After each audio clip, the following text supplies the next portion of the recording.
E aí, meus queridos, tudo bem? Eu sou o Prof. Clayton Reis e essa é a resolução de mais uma questão de eletrodinâmica que diz o seguinte: o gráfico abaixo indica o comportamento da corrente elétrica em função do tempo em um condutor. Temos o gráfico e a questão continua. A carga elétrica em coulombs, que passa por uma seção transversal desse condutor em 15 segundos, é igual a... Então nós queremos achar a carga, né? O que a gente tem que entender aqui? Olha só, vamos lembrar, né? Vamos lembrar lá das formas, das relações de corrente com tempo e carga. E vamos lembrar o seguinte, ó. Para eu calcular a corrente, a gente sabe que corrente é uma relação da variação de carga que passa num condutor dividido pela variação de tempo. Tá? Então essa é a definição que a gente tem para a corrente elétrica. Da mesma forma, então, se eu quiser calcular a carga, né? Se eu quiser calcular a quantidade de carga, eu posso passar o tempo para o outro lado multiplicando, ele está dividindo, então vai ficar assim, ó. A corrente vezes o tempo, vezes a variação do tempo, é igual à variação de carga. Então a gente tem isso aqui, que é a famosa, né, a fórmula que alguns alunos decoram como a fórmula do kit. Óbvio que aqui é uma simplificação, mas seria a fórmula do kit.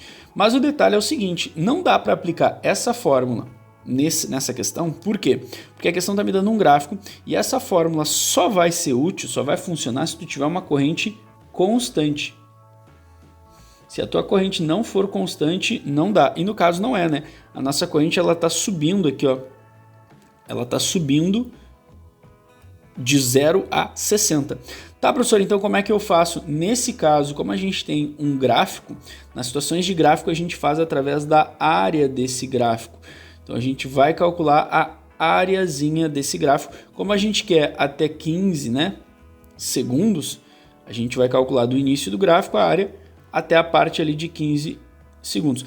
E se tu parar para prestar atenção, a forma geométrica que a gente formou aqui, ó, que a gente está criando aqui, ó, da linha do gráfico até o eixo é justamente um triângulo.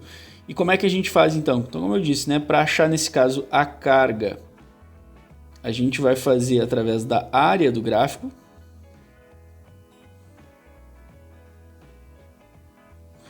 Através da área do gráfico, porque a corrente é variável, e nesse caso só desse jeito. Como a área desse gráfico, então, é um triângulo, a carga vai ser igual à área deste triângulo. E como é que eu calculo a área de um triângulo? Base vezes altura dividido por 2. E é isso, transforma numa questão de geometria plana. Quanto é que é a base? A base é 15, a altura é 60 e divide por 2 porque é da relação da fórmula. Fazendo esse cálculozinho aí, o que tu vai encontrar? Tu vai encontrar 450 coulombs. E esse é o valor de carga que tu tem nessa situação, nesse gráfico. Olhando as alternativas, ficamos então com a alternativa A, que é a resposta para essa questão. Beleza? Espero que vocês tenham entendido, espero que vocês tenham gostado. Muito obrigado por assistirem até aqui. Fiquem ligados aí nas próximas resoluções. E era isso, bons estudos para vocês e tchau, tchau!